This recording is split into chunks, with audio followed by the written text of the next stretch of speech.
Welcome back, everyone, to today's Explainer. We are jumping right in and dissecting an absolute marvel of modern snacking.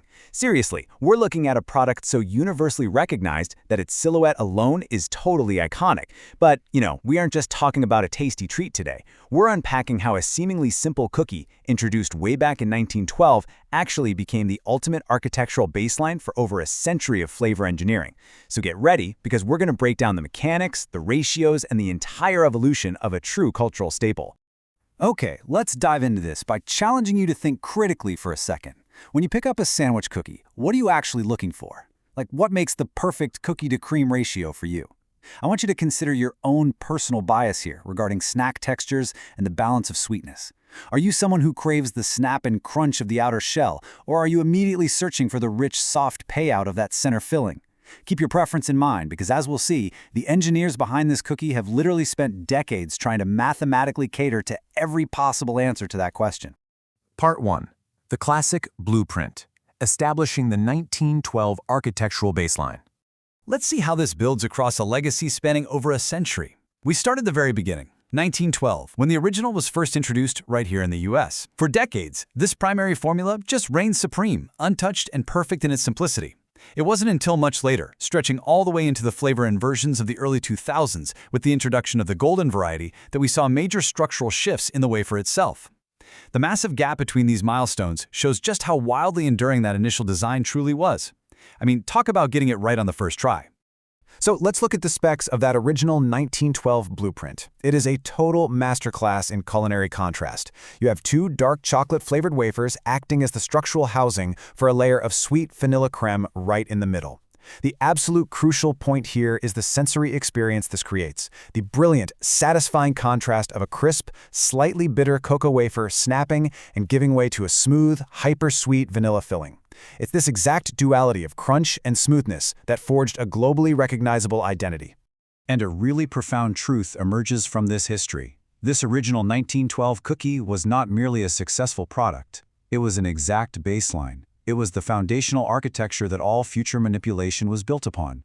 You absolutely cannot have the complex variations we see today without this simple, perfect equilibrium of crisp wafer and smooth filling to serve as the control group for all the experiments to come. Part 2. The creme escalation, a volume experiment.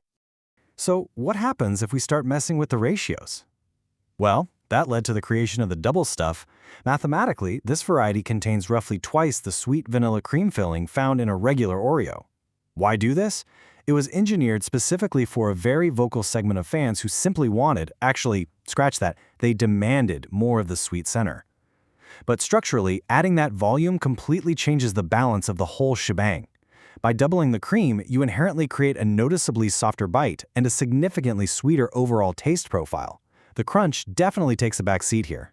This brilliantly illustrates the shifting focus of the bite as we escalate the volume.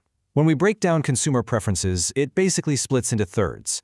About 33% want that crisp, cookie-forward snap of the original. Another 33% want a perfectly balanced bite.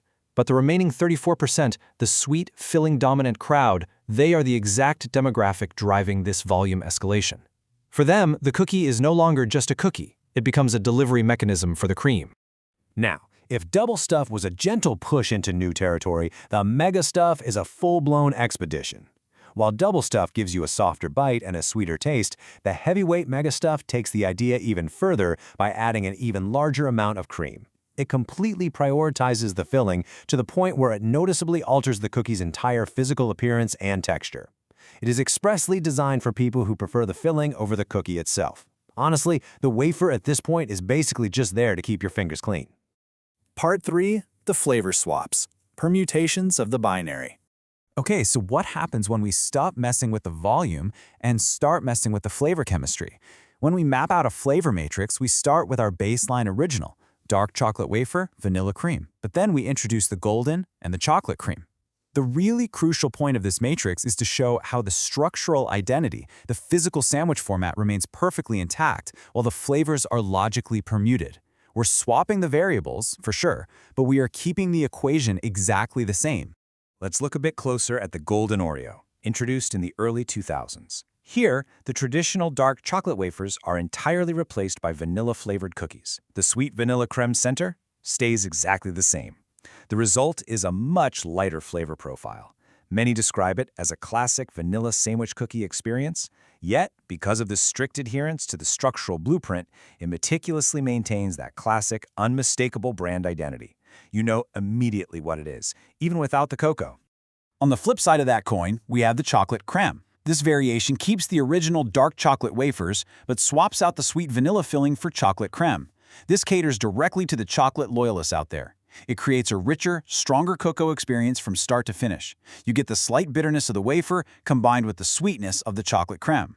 Again, they haven't abandoned the basic structure. They've just pushed the flavor profile to the absolute limit of the cocoa spectrum. So, let's summarize this fascinating journey we've mapped out today. It happens in 3 distinct steps. Step 1, you establish an unshakable baseline master formula, that 1912 dark chocolate and vanilla standard. Step 2, you escalate the volume. You play with the creme to fundamentally alter the texture and sweetness for different palates. And step 3, you invert the flavor profiles, swapping vanilla and chocolate, all while rigorously preserving the structural integrity of the sandwich itself. It is a literal masterclass in highly customizable snacking driven by precise flavor engineering. So we end right where we began, but hopefully with a whole lot more insight. Which structural variation do you actually align with? Are you a purist who wants the crisp and classic 1912 bite? Are you a filling-dominant fan who reaches straight for the mega stuff? Or do you prefer a total flavor inversion with the golden or chocolate cream? The next time you are browsing the grocery store aisles, I want you to critically analyze your own preferences. You aren't just choosing a snack. You're choosing a precisely engineered structural variation. Thanks so much for joining me on this explainer, and keep questioning the world and the snacks around you.